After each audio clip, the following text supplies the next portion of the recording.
গৃহিণীদের ক্লান্ত শরীরের একমাত্র ঔষধ কি জানেন? গৃহিণীদের ক্লান্ত শরীরের একমাত্র ঔষধ হচ্ছে স্বামী আর সন্তানের কাছ থেকে ছোট ছোট ভালোবাসা পাওয়া।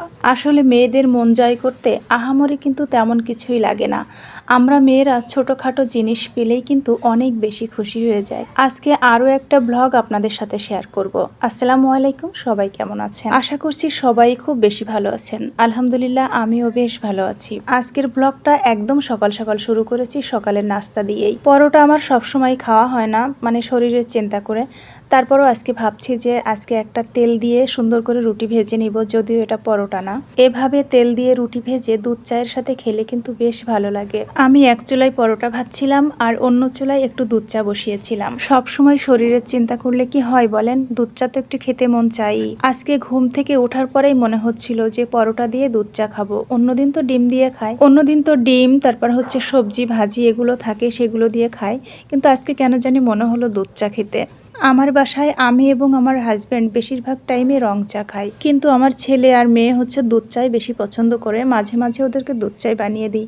সব সময় দেওয়া হয় না, কারণ দুধ চা তো শরীরের জন্য অনেক ক্ষতিকর। সকালের চা নাস্তা খাওয়ার পরে সংসারের অন্যান্য কাজে লেগে যেতে হবে। শীত তো মোটামুটি এসেই পড়েছে, আর শীত আসলে তো কার্পেট বিছাতে হবেই, সেটা সবার বেলাতেই। আমার বাসায় শীত পুরোপুরি পড়ার আগেই যেন শীত এসে পড়ে। আমার ছেলের তো একদমই ঠান্ডা সহ্য হয় না। ও তো বারবারই বলছে যে আম্মু তুমি কার্পেট বিছাও। তো ভাবলাম আমি আর আমার ছেলে দুজন মিলিয়ে কার্পেটটা বিছিয়ে নেই। আমি যখন প্রথমে কার্পেটটা বিছাতে শুরু করেছি তখন আমার ছেলে আমাকে বলছে আম্মু আমি তোমার সাথে হেল্প করব।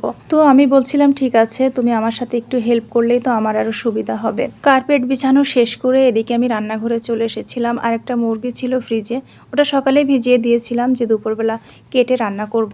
অনেক সময় হয় কি, রাতে যখন বাজার নিয়ে আসে তখন একদমই ইচ্ছে করে না, তো এই অবস্থায় ফ্রিজে রেখে দিই আর হচ্ছে পরদিন সকালে হোক দুপুরে হোক কেটে নেই। তো যাই হোক, মুরগি কিন্তু অলরেডি আমি কেটে নিয়েছি আর এখন একটু রান্না করব।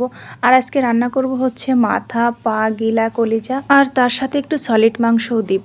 আমার ছেলে মেয়ে ওর বাবা কেউ মাথা, পা, গিলা, কলিজা এসব খায় না, তো ওগুলো আমি খাবো। আর সলিড মাংসটা করছি হচ্ছে ওদের জন্য। তবে আমার কিন্তু গিলা, কলিজা, মাথা, পা এগুলো খেতে বেশ ভালো লাগে। অনেক মানুষই হয়তো এগুলো খায় না বা খেতে পছন্দ করে না, কিন্তু আমার কেন জানি এগুলোই বেশি ভালো লাগে। মাংসের সাথে কয়েক টুকরো আলু আর কয়েকটা আস্ত রসুনও দিয়েছিলাম। আমি মাঝে মাঝে যে মাংসই রান্না করি না কেন একটু আস্ত রসুন দিই, আর আস্ত রসুনটা দিলে আমার কাছে বেশ ভালো লাগে।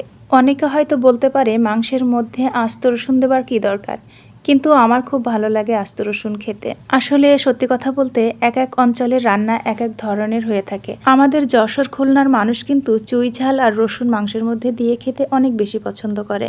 আমিও যশোর থেকে আসার সময় অনেক চুই ঝাল এনেছিলাম, তো সেগুলো খেতে খেতে শেষ হয়ে গেছে, এখন আর নাই, সেজন্য দিতে পারিনি। তো যাই হোক, পাশের চুলায় আমি পুঁটি মাছ ভেজে নিচ্ছিলাম।